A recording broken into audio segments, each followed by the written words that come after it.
וגם אני פתאום רואה את הקולות. And welcome back to another episode of Kolot. This is your host, Rabbi Hillel Kappenstein, director of the Columbus Community Kollel, and it's a great honor and privilege to welcome all of you back to our next episode featuring Rabbi Daniel Glatstein. It's so interesting that we're recording this episode right after Rabbi Glatstein visited our community, which was an incredible experience, spoke several times throughout Shabbos and Sunday morning.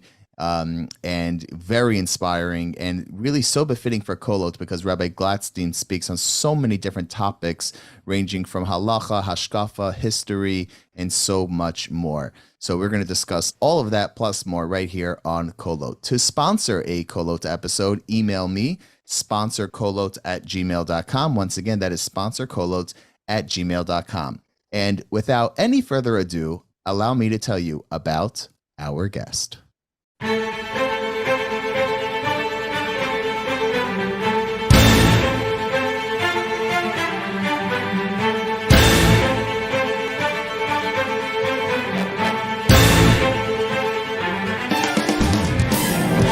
Rabbi Daniel Yaakov Glatstein is the Rav of Kehilas, Teferes, Mordechai, and Machon, Magid, Harakia Torah Center, public speaker, author, prolific researcher, pulpit rabbi, and teacher with a global following, and one of the most popular English-speaking Torah teachers in the contemporary Jewish landscape.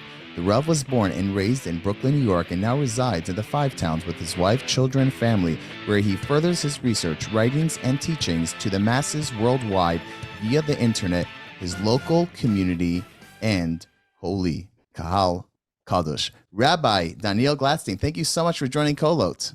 Hi, Rabbi Kappenstein. How are you? Shalom Aleichem. Good. Thanks for having me. It's a pleasure. The honor is ours. So as a way of introduction, I wanted to know if you could share with us a little bit of your background and your upbringing. Okay.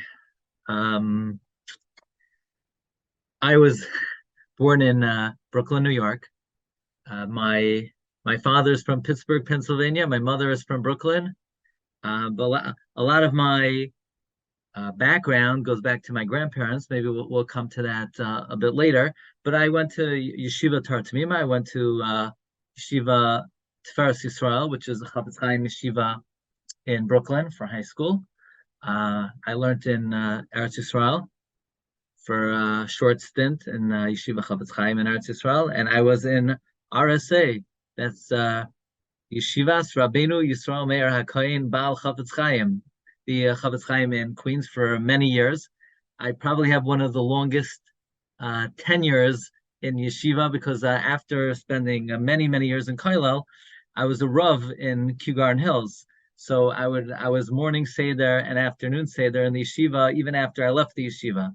So I was there for quite a while, but I have many influences outside of the yeshivas that I attended, and the yeshivas I attended gave me a very solid foundation in the fundamentals, let's say we would call it, of learning and Musar. But I have many rabbeim and mentors that I learned from, and have the great fortune of being able to share a little bit what I've learned.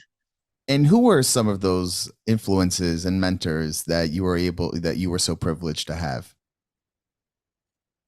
Okay, as I mentioned, when you go to Yeshiva New York, so every year you have a different Rebbe, but certainly the Rebbeim in high school had a big hashpah on me. I was now Rabbi David Harris is the Rosh Yeshiva of the Chafetz Chaim network of yeshivas, but back then he was my 9th grade Rebbe. He taught me how to learn Gemara. He taught me Akasha, Teretz, Rashi, and Tosfos. So I was very privileged to have a number of Rosh Yeshivas as high school Rebbeim. I had a Rebbe who I was very close with in 10th grade, Rabbi Elio Meza, who I used to learn with privately as well. And a lot of the influence in my life is my family. My grandfather, my father's father, is a Holocaust survivor. He was a Rav in Pittsburgh, Pennsylvania, not too far from Columbus, Ohio. I don't know how long, but he was a Rav in Pittsburgh, Pennsylvania for only 70 years, that's a very long tenure in the rabbinic world. A year is a long tenure in the rabbinic world. So, and he was a Holocaust survivor, but before the war, he was close with Gedolim in Europe. He was close with Rav Menachem Zemba, Rav Shlomo David Kahana, and his grandfather was close with the Malbim. So my grandfather passed away 2 years ago at 106 years old, Rabbi Mordechai Glatstein. He brought me back literally 160 years. He brought me back to his grandfather, who was close with the Malbim. I mean, if you see my top right shelf, I have my grandfather's set of Malbim. So when you grow up and you feel a connection to, not just Gedolim who lived in 1940, 1930. We're talking about Gedolim who lived in 1860. So, I grew up hearing the Malbim. My grandfather was so close to the Malbim. His own name, Mordechai Leib ben Yosef Menachem, is Rashi Teferes Malbim. So, you're growing up feeling connected to generations and generations ago. It makes a big impact. My father is a practicing attorney, and in his spare time he lectured for Eshat Torah Discovery. So he did kiruv across the country in college campuses across the country. So as a young boy, I would travel with my father to different Shabbatons or college campuses, and you grow up seeing how the authentic message of Torah changes people's lives. You could have somebody completely secular, someone who doesn't know Shema Yisrael, and they're exposed to the truths of Torah Sinai, and in a weekend or in a Shabbos and a Sunday, their lives are changed forever. So you grow up learning the impact of the message of Torah. My mother's father, Rabbi Shimon Hirschfang, was a stockbroker, but also someone who I spent a lot of time with. He learned with me personally, and his own hanhaga and his own dedication to Torah mitzvahs also made a very, very deep impression on me. So, I always say I like to walk. When I grew up in Flatbush, I grew up on M and 31st, and when I was a bacher, so I was in Yeshiva Chavetz Chaim, but I would sometimes legally or illegally come home for Shabbos. And I used to go to Rav Victor Miller. It was quite a long walk, maybe 45 minutes. If you look at my top shelf, top center, those are all, Rav Miller's Sfarim. So I even have a notebook of questions I asked him. So Rav Miller was about a 45-minute walk, and being able to go to him also had a very big hashpah on me. But he used to like to walk. He was a big walker. I love to walk. When I walk, you look at it. You look at these big trees. You see that the bigger a tree is, the deeper its roots need to penetrate in order to absorb as much hydration and nutrients as possible. And I think it's the same thing with every individual. The higher you want to elevate yourself, the more you have to connect yourself to your roots.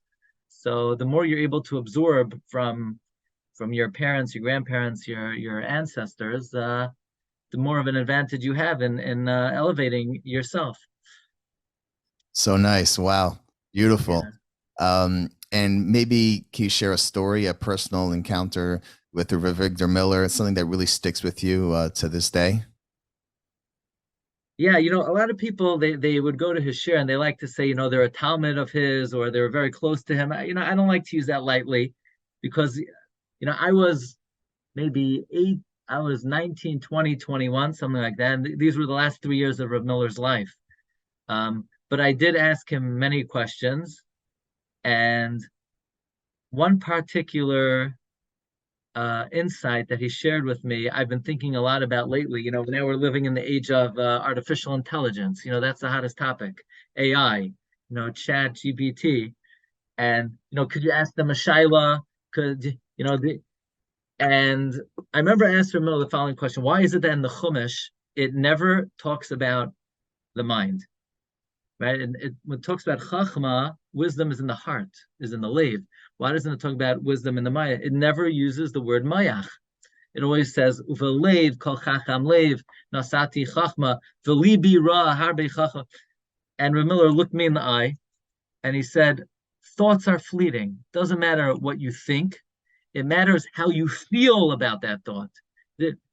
Just because you believe in Hashem, okay, everyone believes in Hashem, and the next minute somebody could take a misstep, somebody could uh, do a sin. So what happened? What happened to your belief? Is it that you don't believe? No, of course you believe, but you're not feeling it because a thought does not have an impact on you until you feel it.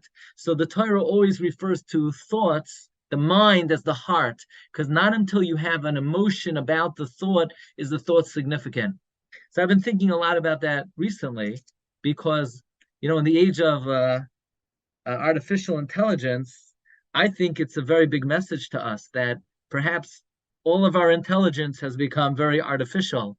And, we know a lot of information. We live in a generation where even yeshiva students, even people who are living a Torah life, we know a lot of information. We know a lot of Torah. Maybe we know more Torah than a generation or two ago, but the feeling we have to it has waned. In other words, we believe in Hashem, but do we feel Hashem in our streaming through our veins? We believe in reward and punishment. We believe Hashem is watching us, but we don't feel it the same way our grandparents did.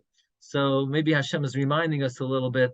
We need to upgrade our intelligence to something beyond the artificial. Mm-hmm. And can you give us maybe a practical piece of advice how one could take thoughts, transition them, transform them into feelings? That was the whole objective of the Musar movement of Rabbi Salanter. Now, Musar is the most unpopular subject in our generation. Everybody likes machshava because machshava is not threatening, because again, it's just in your mind. Everyone even likes Kabbalah and va'ani b'chlalam. I like something mystical or even Chasidus, but Musar has a bad rap, and Musar is unpopular. But the objective of learning Musar is to basically review again and again and again the truths that are already evident, and review it until it becomes more than just something in your mind. Rabbi Salanter would say the greatest distance in the world is the space between your head and your heart, because everything is here, but it hasn't traveled down to the heart. Even Esav had a good head. His head made it into the Maras HaMachpelah. It's the rest of him. But that's the avodah in life. And there are many ways of sort of transferring the database that's in the head to the heart. Whether it's, I always feel that every Jew, whatever capacity they're in, whether you're a Rebbe, a Rosh Hashiva, could be a doctor, a lawyer, a plumber, an electrician, everyone has to teach Torah. Not just learn, everyone has to teach. Whether it's your classroom, whether it's your family sitting around the table, whether it's your wife, whether it's your husband, find an opportunity, whether it's a chavrusa, someone who's not as learned as you, because putting yourself in a situation where you have to give over forces you to bring out that which you know in a more meaningful, deeper, real way. And that teaching information is one way to highlight, to deepen that which you know. Mm-hmm. You mentioned earlier that Rabbanus is long for 70 years and also long even for a day, right? Yeah. So when did you decide that, Rabbanus, that might be my gig? When did that happen for you? That's a good question. People think that, I was like born a Rav, people thought I was a Rav before I even had a name, but actually it was not something that I was planning on necessarily when I was a teenager or even in Kollel. It's sort of, for me, it developed on its own. It was pretty organic, it was pretty natural. I was learning in Kollel, and I was davening in a shul, and I noticed the shul didn't have a Rav at the time. and Shachris was over in the morning, and people would just disappear after the Shir Shel Yom. So I suggested, maybe we should have a Dvar Halacha in the shul, and this way, people they're wrapping up their tefillin, they could catch some Divrei Torah on the way out. So of course they had a board meeting, and the board voted 7-6 that it was a good idea, but they said it was such a good idea. It was your idea, so you do it. No, my idea was they should have some kind of round robin. So it literally started. I would prepare 3 hours a day for a 3-minute Dvar Halacha, and I prepared it very thoroughly. I try to pack in very cogently, very coherently the halacha in an interesting way, an interesting format, interesting packaging. And somehow, here's something that's very important in the world of Rabbanos. People appreciate preparation. Sometimes I hear people get up for Shabbat Brachas, and they say, I'm not really prepared. And I'm thinking, pal, if you're not prepared, sit down immediately and stop wasting my time. If you're not prepared, why do I need to listen to this? It's not right. It's gazela, So people appreciate preparation, and I have to tell you, these were people. They were running out of shul, and they stopped and they paid attention and they listened and they started to record it and they would listen to it. And I learned a very important lesson from that people want to grow, people want to learn, people want to connect to Torah, but you need to deliver it in a way that's suitable to them. And preparation is really the key. So from there, I was recommended to give a shir in the Young Israel of Kew Garden Hills, and then a certain shul. There was an opening, and somebody said I should throw my hat in and I was the last man standing. So I became a rav in Kew Garden Hills, in a shul Torah Emes, which was the first Orthodox shul in Queens. It was a big old American pulpit center. It was like a stepping stone type of job, and people started coming. At first it was general. It was mostly older people, but people started coming, and we built it up a little bit until it was time for us to leave that neighborhood. But I remember one of the biggest developments in my life. I was learning at the time. I used to give a class a few nights a week in Great Neck, and I had a student, Michael Levy, and Michael says, there's this new thing, Torah Anytime. You might want to video your shiurim. I said, come on, Michael. There's 7 guys that come to the shir over here. Well, who's going to be watching the shir? He said, no, you wouldn't believe it if you put the shir up online. I'll tell you. I said, what's online? I was a yeshiva bacher. I want to tell you, I had never been on a computer in my life. I was already married, and this was not so long ago. Now I have to become a whole a technical operator with all the different platforms and venues. At the time, not only was I never on the internet before, I never turned on a computer. I had taken computers in 11th grade, but I think there were like 8 computers and 9 students. So I opted to be the student without the computer. I got the final was like 100 questions out of 250 questions. I memorized all 250 answers, and I did well on the final without having ever turned on a computer. So I remember we started posting shiurim on the computer, and I would go to the Torah Anytime offices, and I would ask them, how many people watched the shiurim this week? And they would tell me, I don't know, 700 people watched this week. And I said, wow, 700 people watched the shiurim this week. And now 700 in a day is, maybe on Shabbos, there are only 700 people, between the different time zones. But, the technology really of Torah Anytime, and then after that, many other later platforms really expanded the viewership and what a Marbitz Torah could do. It used to be if you're a Rav in a shul, so you had your balabatim, so you had your 20 people who came to the daf, or your 15 people who came to the Chumash Rashi, and you're capped at that. Now, literally, you could be in your Dalet Amos, and the world is your base medrash. There's infinite possibilities. I mean, it's amazing how, over the years, individuals who have contacted, and I'm sure it's the same for many Magidei Shurim, but literally people from all over the world, Midalad Conference Arts, you didn't even know there were Jews in these places. No, I will reference anyone listening should definitely check out the episode God's Reason for the Internet featuring Shimon Kol Yaakov. Check out that episode after you finish listening to this episode, and you get to hear the incredible story of how that happened, and an interesting journey that definitely takes some very, very wild turns for the positive. Yeah, but look, there are many venues today, like what you're doing now, the advent of podcasts also expanded. Not everybody's listening on computer, and there are many venues. I like to give Torah any time. Loi mishpat habachayra.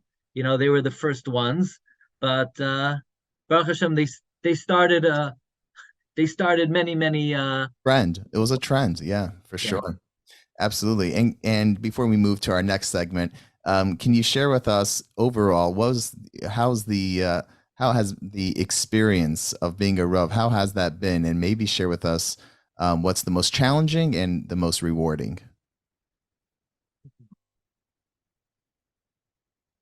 Look, I started the Rabbanos pretty young. And I thought that what would be challenging would be, will older people, have the humility and the respect to accept from a younger person.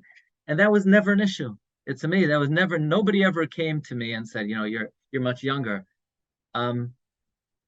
If anything, the challenge is the other way around. The younger generation, let's just say, doesn't always have the same respect that the older generation has. And derech haretz and respect in the Rabbanos is somewhat of a prerequisite for a person to be able to be makabel from a Rav or a Rebbe. In other words, a Rav and a Rebbe, they're friendly with you, but they're not your buddy. They're someone who loves you.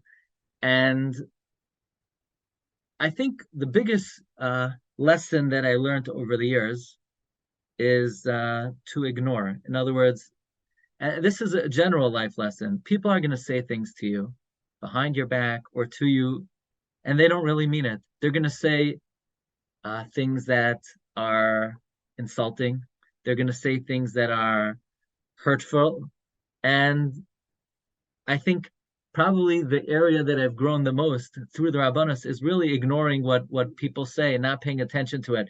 The best way you could deal with it is not paying attention, because very often the people themselves, they don't mean it. They don't mean to hurt you, or even if they do, they don't know better. I remember really a couple of weeks ago, I was giving a shiur on Zmanim, and then we daven mincha, and I was davening Shemona Esrei, and I don't make the tzibur wait for me for Shemona Esrei.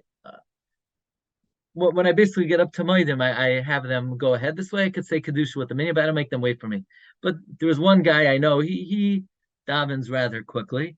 And while I'm davening Shemona Esrei, I overhear him saying to the guy next to him, he's like, I don't understand. The rabbi talks about Zmanim, so why does he daven such a long Shemona Esrei? Right? So I think maybe when I started in the Rabbanos, I may not have been able to ignore that. Now it's, it's part of it's par for the course. It's part of, it's the price of doing business in New York. And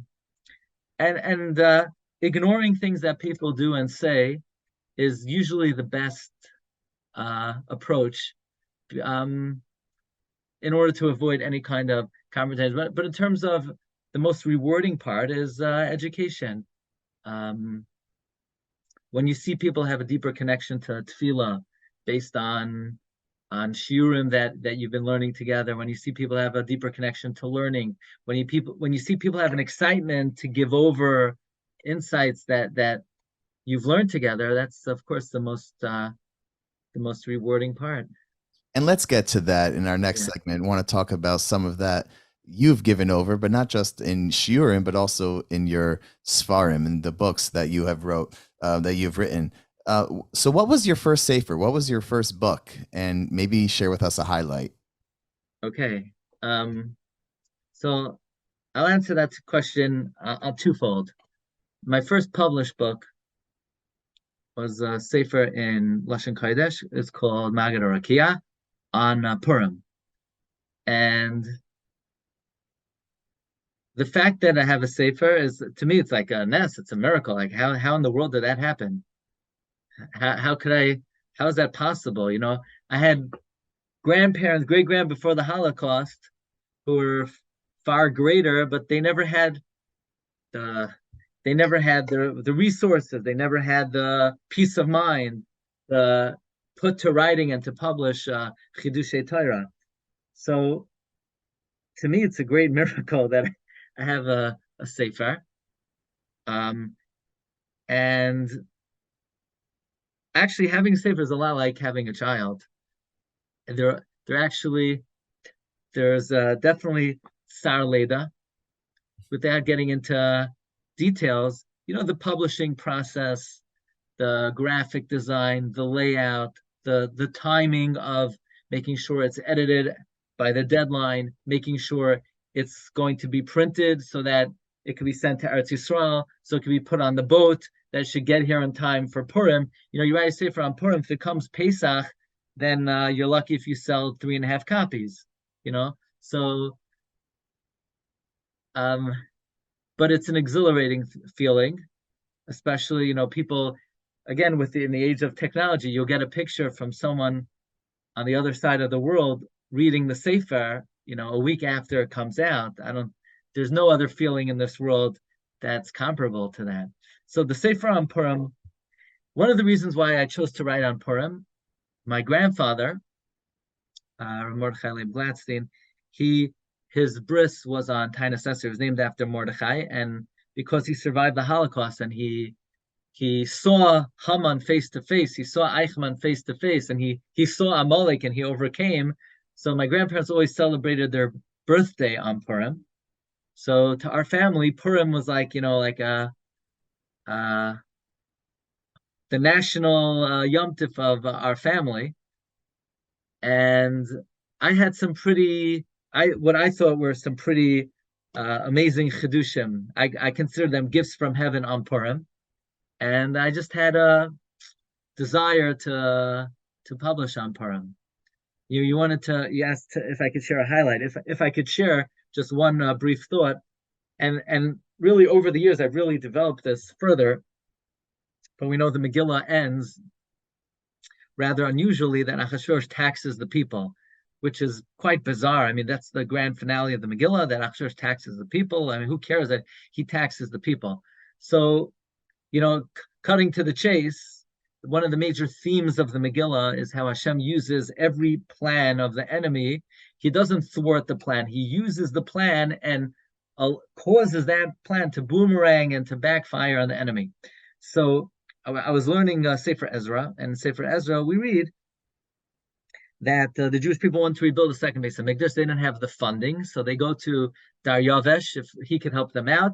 And the pasuk says that Daryavesh said, "All right," and he opens up the treasury of taxes and he funds the building of the second base of Mikdash. So it occurred to me, I think this is a gift from Shamayim. It occurred to me, when he opened up the treasury of taxes, where did he get all the tax money from? We know Daryavesh was the son of Achashverosh. So the Megillah ends, Achashverosh taxes the people. Achashverosh dies. Daryavesh inherits it. He gives all the money to the Jewish people to fund the building of the second base of Mikdash. So while the Megillah begins that Achashverosh is celebrating that the temple will never be rebuilt, by the end of the story, and you're going to appreciate this as a fundraiser, he's become the chief fundraiser to rebuild the second Beis Hamikdash. I mean, you see the irony. Now, when Achashverosh is celebrating that party, he thinks he's celebrating the eternal destruction of the second Beis Hamikdash. Little does he know that party will bring the downfall of Vashti. He'll marry Esther. He'll have a kid, Daryavesh. So that party will rebuild the second Beis Hamikdash. So really, that was the first great fundraising dinner. If anybody asks Rabbi Kappenstein, where was the first great Torah fundraising dinner? It was in Shushan. But more recently, I've tried to develop this idea that this is something we find throughout history. For instance, we're going to Spain. We're doing a Jewish heritage trip on July 10th. Ferdinand and Isabella, they want to put an end to all Jewish life and Jewish tradition. But I always say, do you know who really built Lakewood Yeshiva? Everyone would say, Rabbi Aaron Cutler. No. It was built by Ferdinand and Isabella. Why? Because they're the ones who commissioned Columbus to discover America so that there could be a Lakewood Yeshiva. So they think the Inquisition, they think on 1492 they're going to destroy all Jewish life forever. No, God says you're going to be the instrument to rebuild the greatest center of Torah study in the history of the world. So this is a common theme, where Hashem used Stalin to be the one to recognize the state of Israel, because Stalin thought Israel would go communist. So he was the one who without Stalin, there would be no state of it, there would be no Mir Yeshiva. So, Stalin builds the Mir, and Ferdinand builds Lakewood, and Achashverosh builds the second Beis Hamikdash. So, that's an example of an insight in the Megillah, but it's like a flash of lightning. You see history differently based on that. Wow, we got some great stats here tonight, and I will say that dinner had a different budget than what our dinners have on many levels. You mentioned your trip to Spain, and I wanted to, maybe a little more broadly, if you could tell us about some of the other trips, that trip as well, that upcoming trip as well, but some of the other trips that you've taken, some of the things that you were able to see, witness, discover, and how that's impacted people. Okay. If I may, you asked me before about some of my mentors. I would be remiss if I didn't mention one particular Rav, and that will segue us into what you just asked me. And that is when after I was married, I used to go to Harav Noach Goldbaum, who I'm very close with, and I used to go to Shiurim, and aside from being a tremendous guy in learning and Bucky and a great Poisek and Talmud Chacham, but he was also very well versed in history, and he would always refer to when he would talk about, let's say, Maharam Rothenburg or other Rishonim, he would mention, he was in Germany or he was in Prague, and the trips that he made to visit the Kfarim or the shuls or the cities where these Gedolim lived and flourished, it brought his shiurim to life. When he would talk about the Maharam Rothenburg, you could see that the fact that he stood at the kever, the Maharam Rothenburg, it meant a completely different connection that he had to this great Rishon, who we all know as a name, but we don't have that. Like we said before, to many it's just a piece of knowledge. It's not alive, and that really, I guess, sparked within me the interest to learn about the history of the Gedolim, and if I have the opportunity to be able to travel there myself. And so I started joining some of these trips. At first, I started as one of the speakers on one of these heritage trips, and then I began with Laleches, which is now Avir, organizing them myself. We've been to many countries. We've been to Germany. We've been to Austria. We've been to Bratislava, Ukraine. Last summer, we went to France. To me, that was, spectacular to visit the city of Rashi. I mean, of course, Rashi who doesn't know Rashi? Even secular Jews know Rashi. Certainly, Talmidim in yeshivas. But I tell you, Rabbi Kapinsi, I was learning Rashi my whole life. But I decided, I looked up Rashi's yard site, Chav Tes Tammuz, and I said, look, it's the middle of the summer. I got to get to Troyes for Rashi's yard site. And to me, sometimes even more than being there, preparing to be at Rashi. Now, there's we're not certain that Rashi is buried right there. There is some kind of monument, but we're not sure that's actually his kever, but it's not really that important. It is the actual kever, it's not the actual kever. Rabbi Kapinstein, I want to tell you, I learned Rashi my whole life, but in the months leading up to visiting Rashi's kever, my connection to Rashi has deepened 1,000-fold.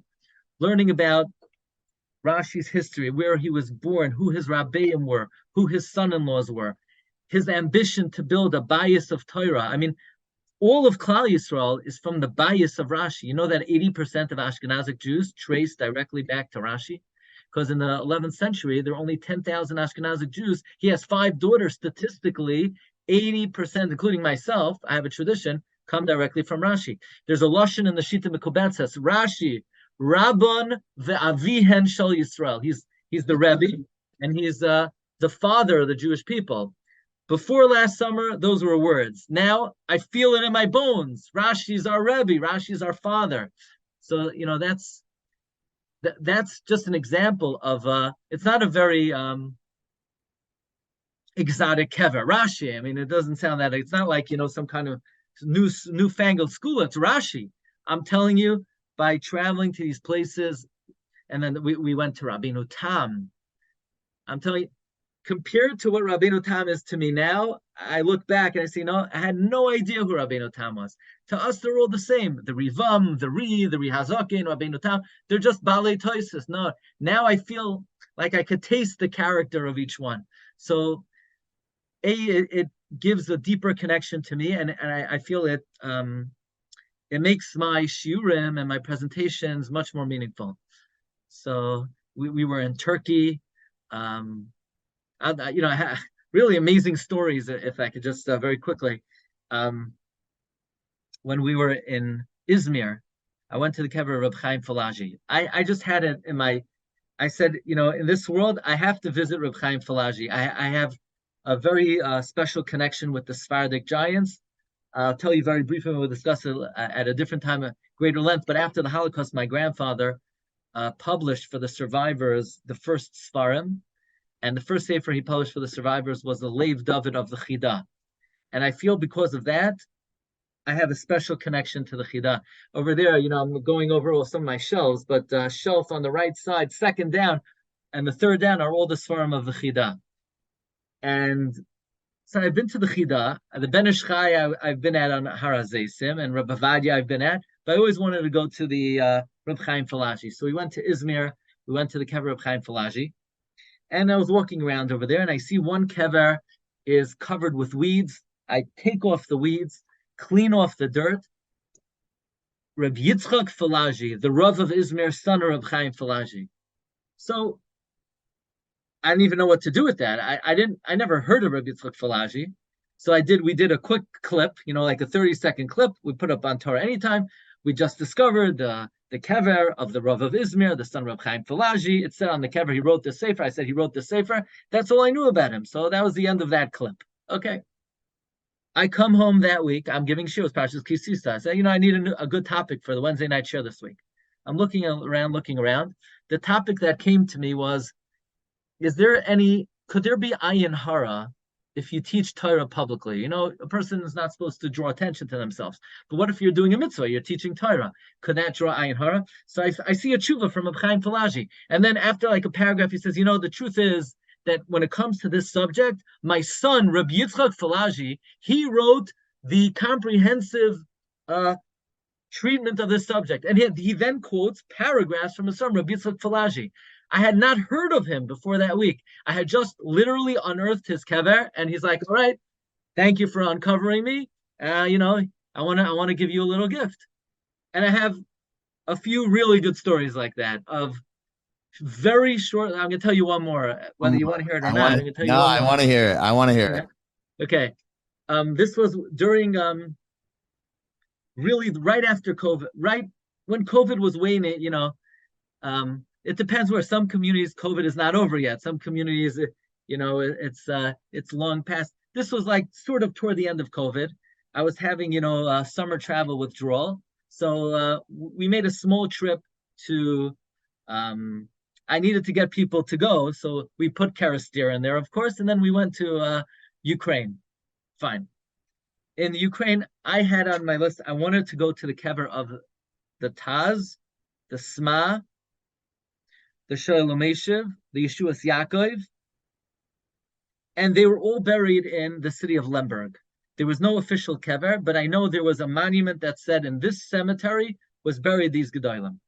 It was the end of our trip. There was terrible, terrible traffic. We needed to get back to the airport. the driver said, if we go to the kever, you're going to miss your flight. But I'm thinking to myself, I don't. One of the reasons I came to Ukraine was to go to this kever. If I'm going to, and I don't want to come back here. So, Rivan Hashem, please, I came all the way. Could we please be zoicha? Literally, the driver said he thinks he remembers a shortcut. He darts out of the traffic. He's, driving through the side streets. He says, "Get out!" I said, "Get out? Where are we getting out?" It's a hospital. Behind the hospital. I run out of the car. Behind the hospital is a monument for the Sma, the Taz, the Shalom Eshev, the Yeshuas Yaakov, and Rav Mordechai Ze'ev Atinga.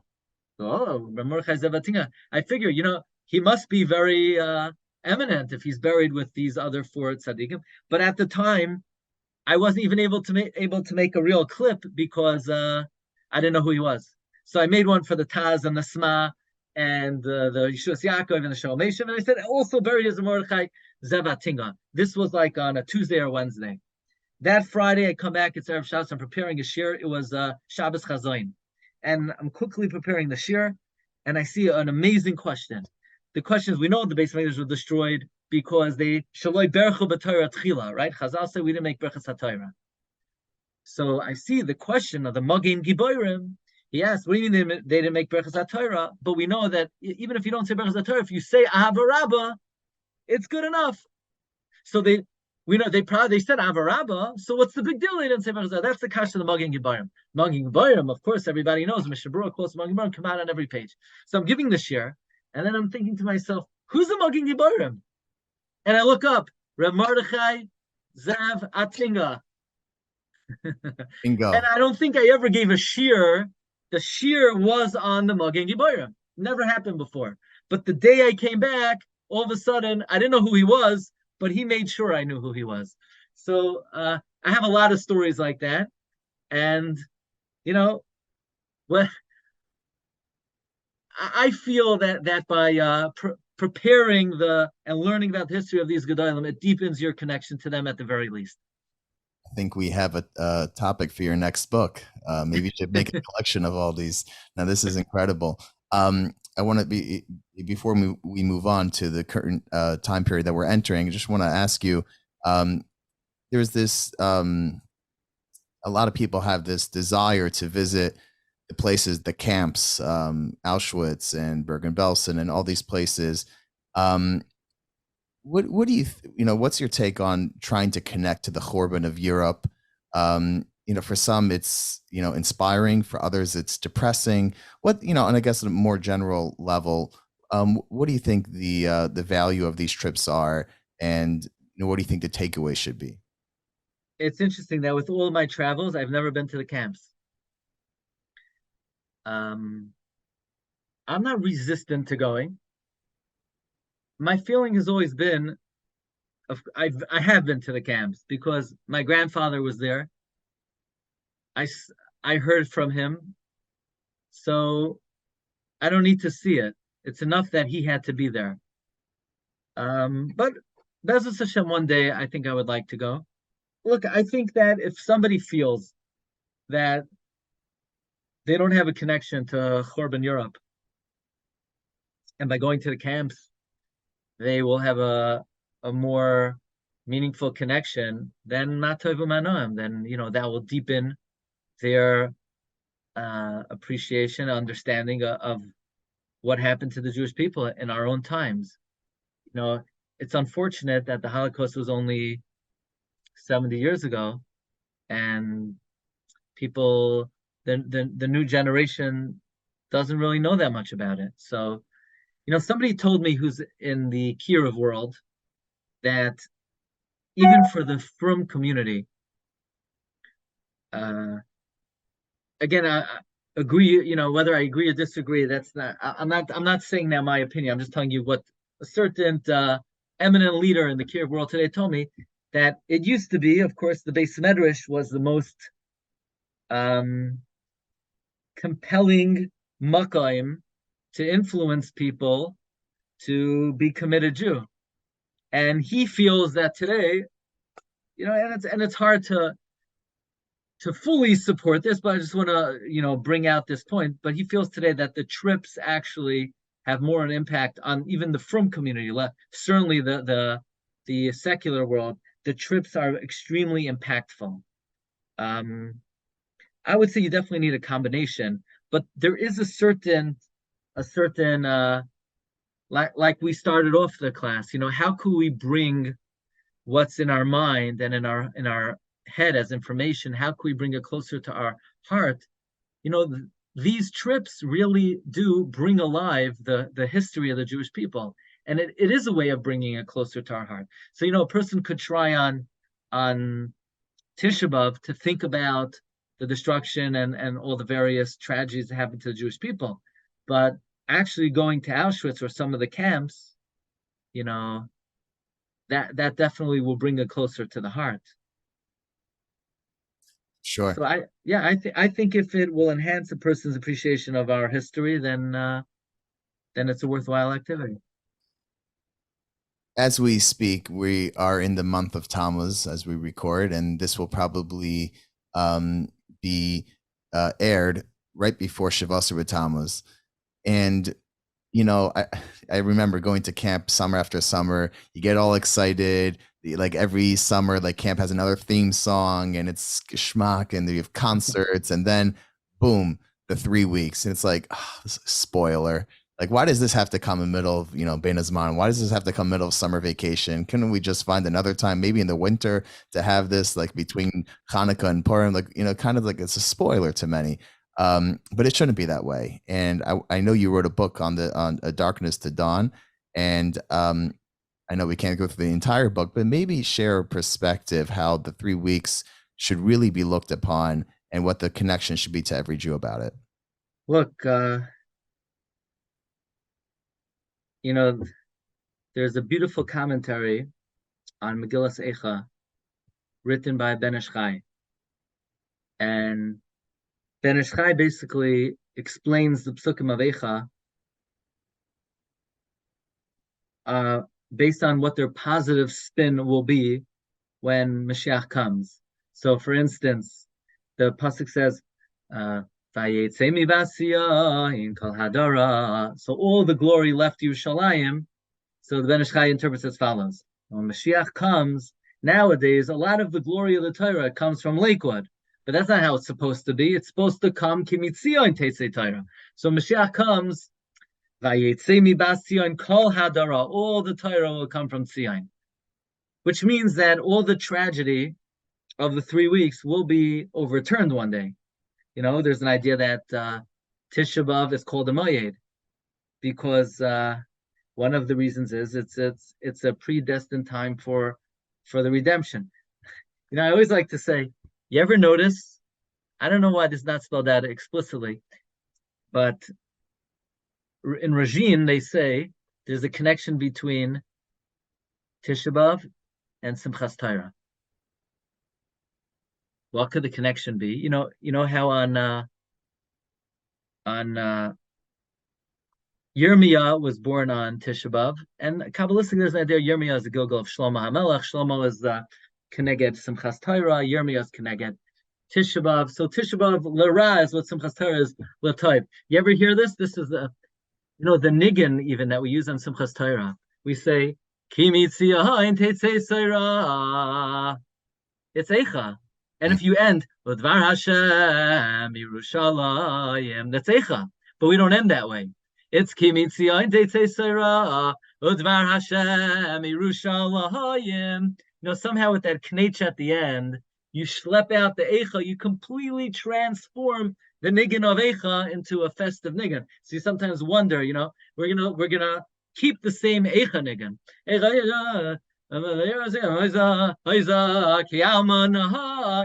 We'll just use that little knetch and we'll transform.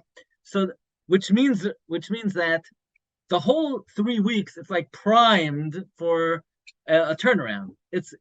The turnaround, it's prime for that. Actually, the Chida brings down that originally Rosh Hashanah was in Tammuz,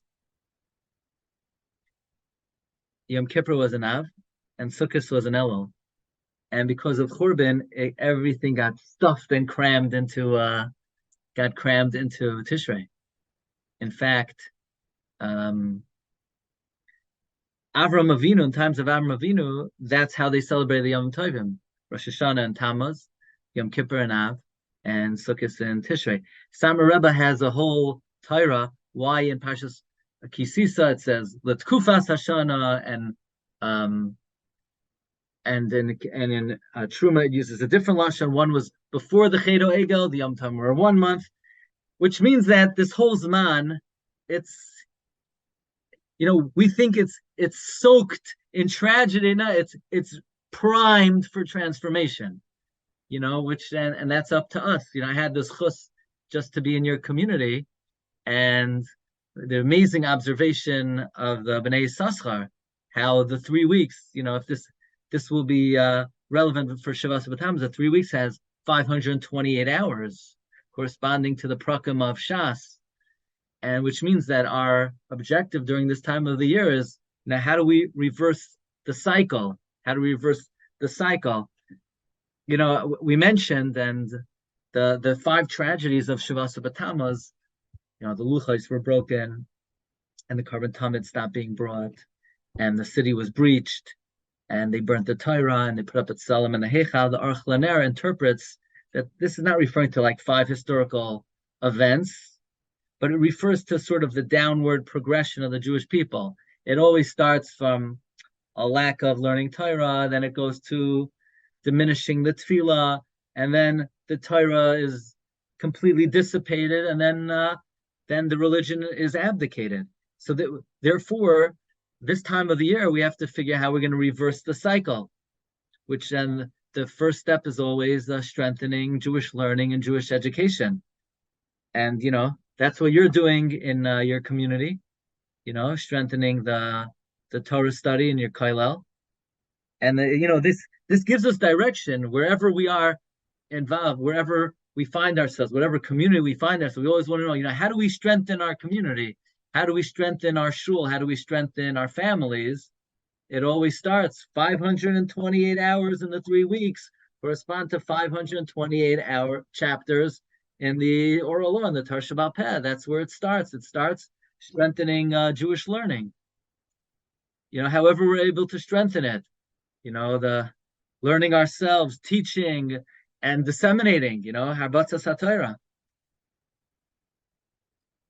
And I know you've written a lot about, and you've talked a lot about your grandfather, who was nifter, you said, at 106, tremendous arichas yamim. I want to know if you could tell us a little, I'm sure we could do a whole episode just on that alone, but if you can maybe share some highlights of your relationship with your grandfather and some of the things that you learned from him that stick with you till today.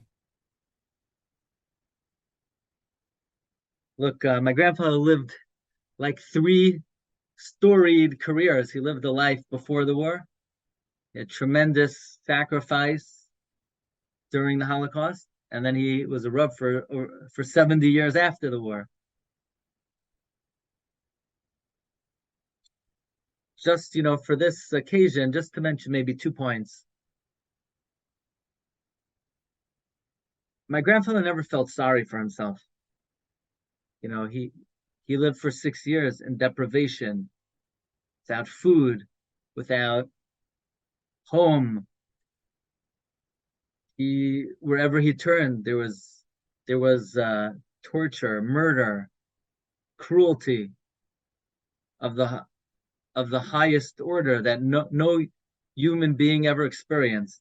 He even would say, he echoed the words of Yirmiyah Navi, Ani hagever ra ani.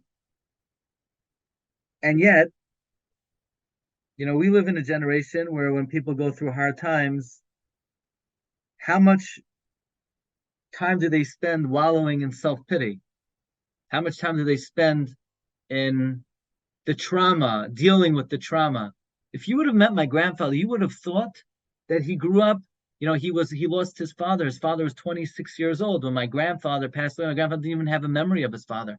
If you met him, you would have thought he grew up with 2 loving parents, growing up in the most nurturing, peaceful environment. He dedicated his life to encouraging Jews, breathing life into people, giving people strength. He didn't feel sorry for himself. You wouldn't even know he experienced trauma. He was made out of different material than your average bear, but it's a certain attitude toward life that you don't afford yourself the luxury. We don't wallow in self-pity. Basically, you pick yourself up, you dust yourself off, and you do whatever you can to build your family and to help other people. And he used the cruelty that he saw as a way to deepen his empathy and sympathy and compassion to other people, which is a rare reaction. How much time do people waste? Why did they do this to me? Why did this happen to me? Why did he say this to me? How much emotional energy do we waste on unimportant things? And sometimes, what people do to us or things that happen to us, of course it hurts. But that's how he dealt with it. And I think it's illuminating to see that dealing with it that way is sort of a person transcends even the most difficult circumstance. He also lived with what we call an emunah chushes, with not just the knowledge, but with the real deep conviction of the coming of the Geula and the redemption of the Jewish people. He said he believed every day the emunah shalema, that Mashiach was coming, even in the death camps in Dachau and Auschwitz. And throughout his life, in his final conversation with my father, it was Pesach, and my father asked my grandfather, Tati, everything okay? And my grandfather said, yeah, I'm just waiting for Mashiach. And those were his final words. So he was never Mesiach Das. He never diverted his mind. I remember one year on Pesach, he spent with our family. And after Yom Tov, said, Zaidi, how was Yom Tov? He said, it was beautiful. But now I'm just waiting for Mashiach. Now, we all say, everybody says they're waiting for Mashiach, but we say it, we just say words. My grandfather said it like, you would order something on Amazon. It says it's coming Monday or Tuesday. The doorbell rings, and you say it's probably your package. He waited for Mashiach, like a reality. So like we started off, there are a lot of things we know, but we don't have that same conviction, We don't have that same conviction. And connecting with our ancestors is also a way to deepen the ideals of the Torah and the ideals that of our tradition. I think one of the challenges when it comes to Mashiach is so many times they say, yeah, it's coming. Yeah, it's going to be this day, or it's going to be this tragedy. Now Mashiach's for sure coming, and it hasn't come. And that's part of, I think that's part of the challenge of feeling, as we would say, that it's going, that every day we're anticipating it. How do you feel that we could strengthen ourselves to really yearn Mashiach?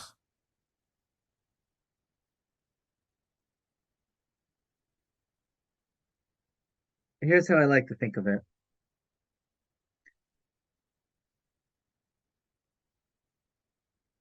One of the stories that I like to say over that happened to my grandfather is he was thrown into the gas chamber, him and his brother. And at the last moment, they were yanked out. They were literally pulled out of the gas chamber.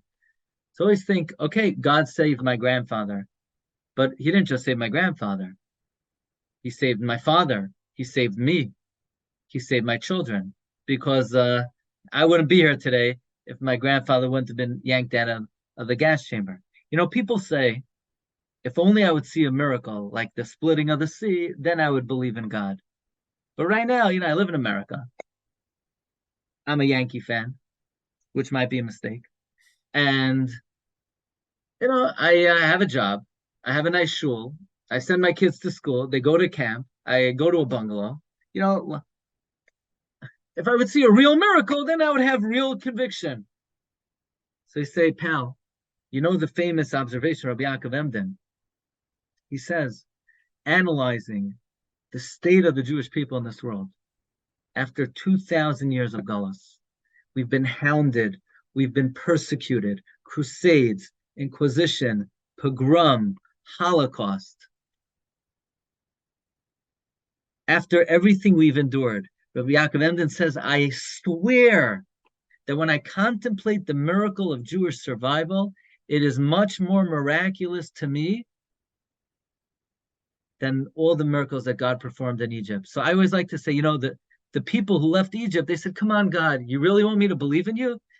Show me a real miracle like the Jew in 2022, then I would really believe in you. In other words, we have to put things in perspective. We like to say, we don't see anything miraculous. You don't see anything miraculous after a Holocaust to have an Eretz Yisrael with tens of thousands of Loimdei Torah, thousands of yeshivos, Ba'artzeinu HaKadosha, whatever your political view is, but to have access to Mekayimos HaKadosh we haven't had for 2,000 years. In the last 70 years, in 1930, there were many, many countries that had over 500,000 Jews. There were many countries, Morocco, Yemen, Iran, France, Russia. Do you know that every 10 years since, God empties out a country and says, overnight, all right, you're out of here. I know you're there. You've been here for 1,000 years. Time to leave. So Morocco empties out. And Yemen empties out. Iran empties out. Russia, 1 million Jews leave. I mean, look what's happening in front of our eyes in our generation. There's only one country today other than the land of Israel that has more than 500,000 Jews now. Even France is, I don't know if it has 500,000 Jews. Even England, I don't think has 500,000 Jews. The brilliant Jews in America, we're the only ones who haven't figured it out. But, we see things are happening in front of our eyes.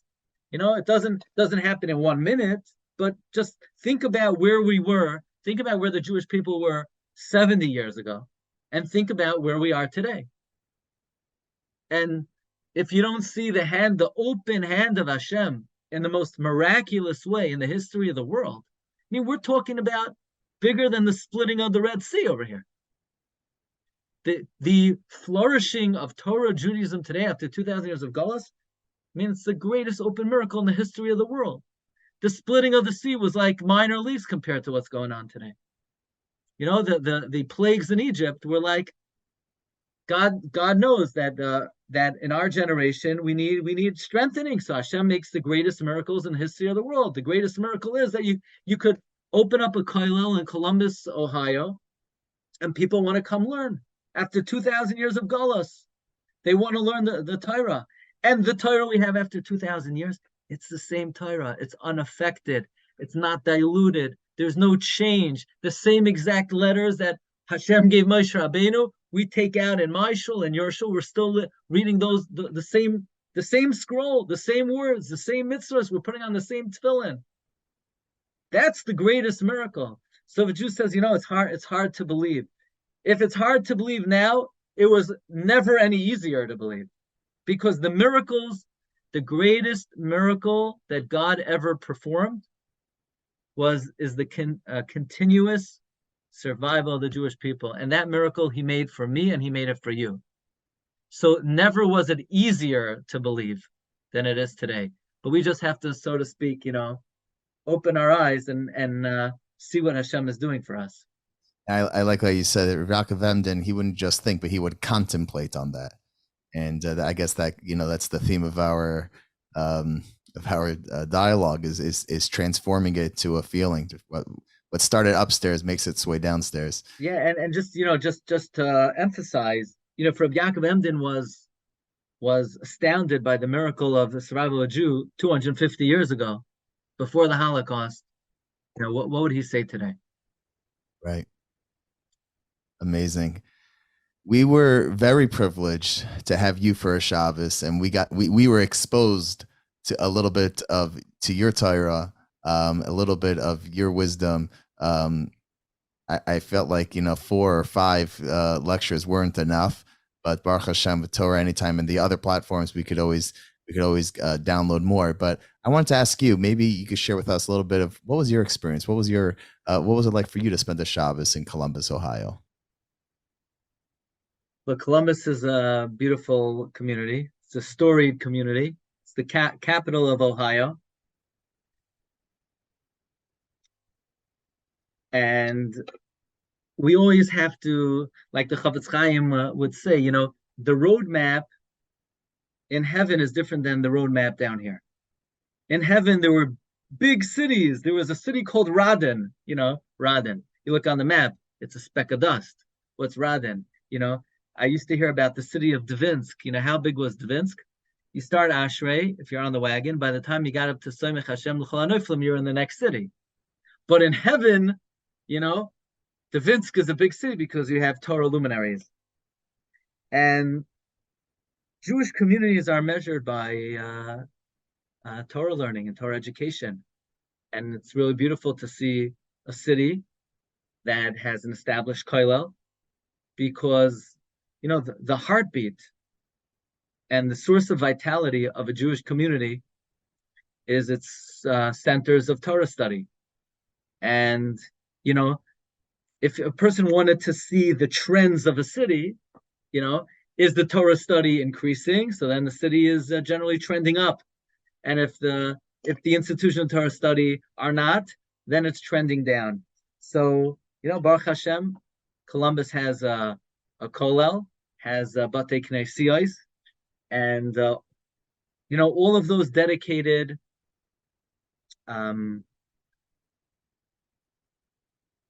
ambassadors of Torah who are working to bring the message of Torah to their respective city are really the heroes of the Jewish people. And every city has to recognize that in order to upgrade and develop the community, it's one ingredient only. It's Jewish education.